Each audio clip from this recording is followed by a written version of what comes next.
When you're working with your sheet sets, you can also apply sheet set properties to attributes in blocks, for example.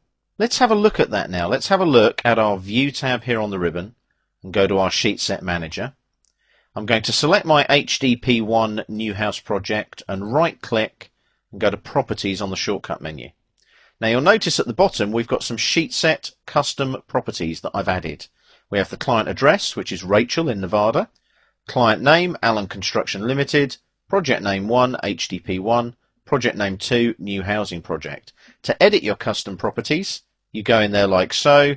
You can click on Add and add a new property at any time. I don't need to in this case. So there's our custom properties there. I'm going to OK that. And now what I'm going to do is I'm going to close my Sheet Set Manager. Now in this particular case, I'm going to go to my Annotate tab. Make sure that I'm using Title Layout 10, which I am, but the text that I'm going to place in there is not going to be 10 high. But I'll edit that when I'm creating the attributes. Let's go back now to the Insert tab on the ribbon and define attributes here, like so. Now I'm only going to define the one attribute and make it into a block. So the tag will be, in this particular case, client name. So I'm going to put that all in capitals. That's the way I work. So client name there. The prompt will be client name, like so, with a question mark. Now, what I can do here, I can go to my Field button here.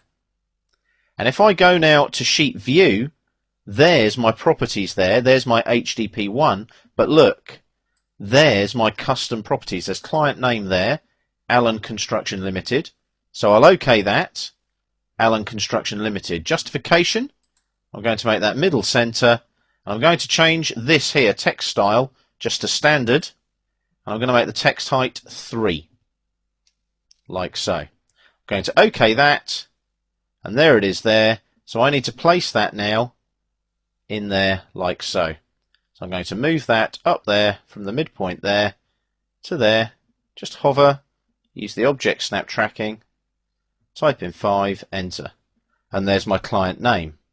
So what I've got there now is an attribute. So I need to make that into a block. So I go to Create, and I'm going to call that client name again, like so. Pick a point. So I'll pick the insert point there on that block there. And select objects, I'll select that text, like so, confirm it, and I'll just say OK to that. Allen Construction Limited, I'll OK it, and there we are. So what I've done there is I've used my sheet set information, taken it into a block as an attribute, and created an attribute in my sheet set instead of a field. It looks the same as the fields, but they're no different. It's all sheet set information.